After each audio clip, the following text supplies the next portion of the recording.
Hello बच्चों, आप सभी का हमारे YouTube channel exam time education पर स्वागत है। तो बच्चों, आज हम 6 क्लास के साइंस के लेसन नंबर 10 गति एवं दूरियों का मापन के बारे में जानेंगे और उससे संबंधित सभी प्रश्नों को हल करेंगे। वीडियो को पहले ही लाइक कर दें क्योंकि इसमें आपको आपके एग्ज़ाम से रिलेटेड सभी क्वेश्चन मिलेंगे और आपका एक भी क्वेश्चन जो है वो नहीं छूटेगा।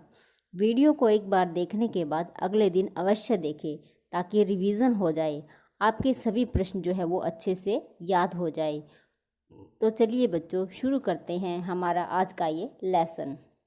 यहाँ पर आपको एक चित्र दिखाया गया है जिसके अंदर अलग अलग प्रकार की गतियों के बारे में बताया गया है। इस चित्र के अंदर आपको जो है वो झूले पर झूलती हुई एक लड़की नज़र आ रही है। तो इसमें कौन सी गति है? आवर्ती गति है। इस घड़ी के अंदर जो है वो घूर्णन गति है। जो घड़ी है वो एक स्थान से चलती है और वापस उसी स्थान पर पहुंच जाती है। तो इस तरह से ये गति करती रहती है, तो इसे क्या कहते हैं? घूर्णन गति। यहाँ पर आपको एक वायलिन दिखाई दे रही है और वायलिन जो होती है, जब हम इसके तारों के अंदर कंपन उत्पन्न करते हैं तो इससे ये कौन सी गति होती है? ये दोलन गति होती है। ऐसे ही घंटी और इस तबले के अंदर भी क्या होती है? दोलन गति होती है। तो चलिए बच्चों, आज का हमारा पहला प्रश्न है, लंबाई का मानक मात्रक होता है। जो लंबाई होती है उसका मानक मात्रक क्या होता है? मीटर होता है। और मानक मात्रक को क्या बोलते हैं? एसआई मात्रक भी बोलते हैं। क्या कहते हैं? मानक मात्रक को एसआई मात्रक भी कहते हैं। तो लंबाई का मानक मात्रक या फिर एसआई मात्रक जो होता है वो क्या होता है? मीटर होता है। 1 मीटर में कितने सेंटीमीटर होते हैं? जो 1 मीटर होता है वो 100 सेंटीमीटर के बराबर होता है। किसके होता है?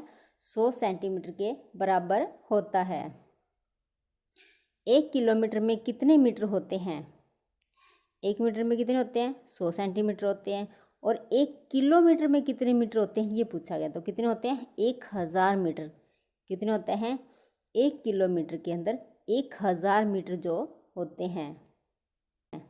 1 किलोग्राम में कितने ग्राम होते हैं? तो कितने होते हैं? 1000 ग्राम। कितने होते हैं? 1000 ग्राम। 1 किलोग्राम के अंदर 1000 ग्राम होते हैं। 1 क्विंटल में कितने किलोग्राम होते हैं? जो 1 क्विंटल होता है वो 100 किलोग्राम के बराबर होता है। किसके? 100 किलोग्राम के। तो 1 क्विंटल में कितने किलोग्राम होते हैं? 100 किलोग्राम। 1 मीट्रिक टन में कितने क्विंटल होते हैं? एक जो मीट्रिक टन होता है उसमें कितने क्विंटल होते हैं? तो कितने होते हैं? 10 टन क्विंटल। कितने होते हैं? 10 टन क्विंटल। 1 मीट्रिक टन के अंदर 10 टन क्विंटल होते हैं। भार का मात्रक है। जो भार होता है, किसी भी वस्तु का वजन होता है, तो वो किस में मापा जाता है? किलोग्राम में। किस में? जो भार जो होता है वो किलोग्राम के अंदर मापा जाता है। समय का मात्रक है।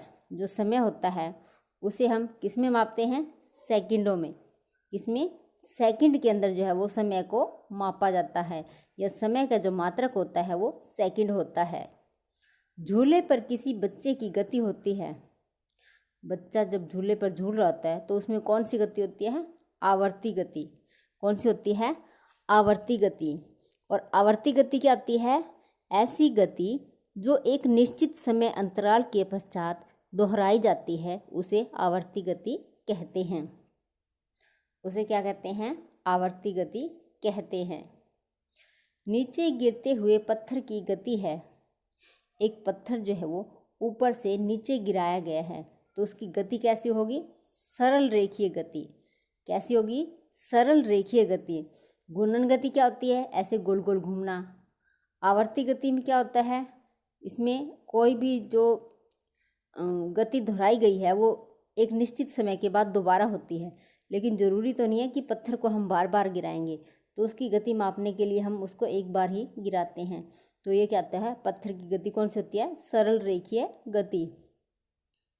यहाँ पर आपको एक पिक्चर दिखाई दे रही है। इस पिक्चर के अंदर आपको आवर्ती गति, यहाँ पर घूर्णन गति और यहाँ पर दोलन गति को घड़ी की सुइयों की गति है, तो घड़ी की सुइयों में कौन सी गति होती है? घूर्णन गति होती है। कौन सी होती है? घूर्णन गति होती है। और पृथ्वी जो सूर्य के चारों ओर चक्कर लगाती है, उसमें भी कौन सी गति होती है? घूर्णन गति होती है। बंदूक से निकली हुई गोली की गति होती है। बंदूक से जब कोई गोली निकलती है तो कैसे चलती है? वो सरल रेखा के अंदर। कैसे चलती है? सरल रेखा के अंदर। तो कौन सी गति होगी? सरल रेखीय गति। कौन सी होगी? सरल रेखीय गति। बंदूक से जो निकली हुई गोली की गति होती है वो सरल रेखीय होती है। सूर्य के चारों ओर पृथ्वी की गति होती है, तो कौन सी होती है? घूर्णन गति। जो पृथ्वी है वो सूर्य के चारों ओर घूर्णन करती है। सरल रेखीय गति होती है। इनमें से कौन सी गति है जिसके अंदर जो सरल रेखा में होती है? तो कौन सी होती है? सड़क पर कार की गति। कौन सी होती है? सड़क पर कार की जो गति होती है वो सरल रेखीय गति होती है। झूले की जो गति है वो कौन सी है? आवर्ती गति। और पेंडुलम का दोलन क्या है? इसमें दोलन गति होती है। निम्नलिखित में से कौन सा आवर्ती गति का उदाहरण है? इनमें से कौन सा है जो आवर्ती गति का उदाहरण है? और आवर्ती गति मैंने पीछे बताया था कि ऐसी गति होती है जो एक निश्चित समय के बाद दोबारा से दोहराई जाती है। तो कौन सी है? पृथ्वी की गति जो है वो क्या है? आवर्ती गति का उदाहरण है। जल परिवहन का साधन है। इनमें से कौन सा है जो जल परिवहन का साधन है? तो कौन सा है? नाव। कौन सा होते हैं? नाव जो है वो जल परिवहन का साधन है। सब्जी का द्रव्यमान किस मात्रक में मापा जाता है? आप जब दुकान से सब्जी लेने जाते हैं तो वो किस में माप के देता है? मीटर में या लीटर में? तो किस में देता है? किलोग्राम के अंदर। किस में माप के देता है वो? किलोग्राम के अंदर। तो सब्जी का जो द्रव्यमान का मात्रक है वो क्या है? किलोग्राम है। मूल राशियां है, तो मूल राशि कौन सी होती है? द्रव्यमान, दूरी, समय और तापमान, ये सभी क्या है? मूल राशियां हैं। तो इसका आंसर क्या रहेगा? उपरोक्त सभी। क्या रहेगा? उपरोक्त सभी जो है वो मूल राशियां है। क्षेत्रफल किसे कहते हैं? क्षेत्रफल किसे कहते हैं? किसी वस्तु की सतह के मापन को क्या कहते हैं? क्षेत्रफल कहते हैं। किसी वस्तु की सतह के मापन को क्षेत्रफल कहते हैं।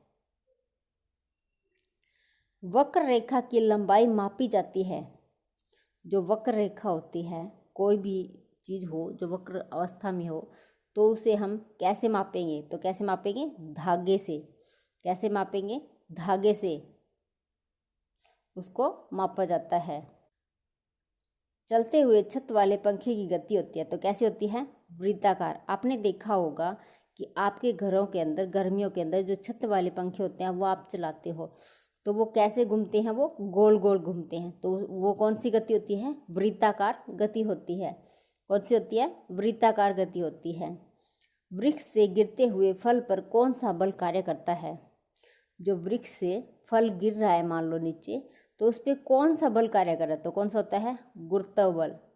कौन सा बल होता है? गुरुत्व बल जो होता है वो वृक्ष से गिरते हुए फल के अंदर कार्य करता है। दैनिक जीवन में प्रयुक्त द्रव्यमान का साधारण मात्रक क्या है? हमारे जो दैनिक जीवन में प्रयुक्त होने वाला द्रव्यमान का जो साधारण मात्रक है वो क्या है? किलोग्राम। क्या होता है वो? किलोग्राम जो है वो साधारण मात्रक है।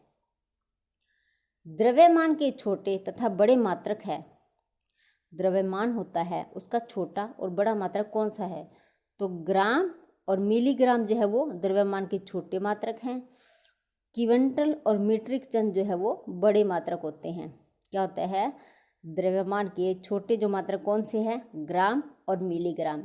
और द्रव्यमान के जो बड़े मात्रक है वो कौन से हैं? क्विंटल और मीट्रिक टन जो है वो बड़े मात्रक है। तो इसका आंसर क्या रहेगा? उपरोक्त दोनों। क्या रहेगा? उपरोक्त दोनों। निम्नलिखित दूरी मापन के मात्रक बताओ। इनमें से आपको मिलान करना है दूरी के मात्रक किस किस में मापा जाता है। तो आदमी का जो कद होता है वो किस में मापते हैं? सेंटीमीटर में।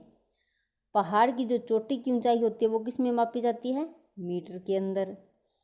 मुंबई तथा पुणे के बीच की दूरी अगर हमें मापनी है तो कैसे मापेंगे? वो किलोमीटर के अंदर। और 1 किलोमीटर में कितने मीटर होते हैं? 1000 मीटर। तो क्या रहेगा? आदमी का कद जो होता है वो सेंटीमीटर से, पहाड़ की चोटी की ऊंचाई मीटर से, मुंबई तथा पुणे के बीच की दूरी जो है वो किलोमीटर में, और 1 किलोमीटर जो है वो 1000 मीटर के बराबर होता है। इस तरह से इनको मापा जाता है। तो बच्चों, आज के हमारे क्वेश्चन यहीं पर समाप्त होते हैं। सभी क्वेश्चन के आंसर्स जो है वो आपको कमेंट बॉक्स में लिखने हैं। और हाँ, यदि आप पहली बार हमारे चैनल पर आए हैं तो चैनल को सब्सक्राइब ज़रूर कर लें व पास के बेल आइकन को भी दबा लें, ताकि जब भी कोई नई वीडियो अपलोड हो तो उसका नोटिफिकेशन आपको जल्द ही मिल जाए और आपकी एक भी वीडियो मिस ना हो। इस वीडियो को अपने फ्रेंड्स के साथ अधिक से अधिक शेयर करें, ताकि वे भी इसका लाभ उठा सकें और अपने एग्ज़ाम के अंदर अच्छे नंबर ला सकें। तो बच्चों, आज की हमारा ये क्लास यहीं पर समाप्त होती है। कल मिलेंगे एक नई क्लास के साथ।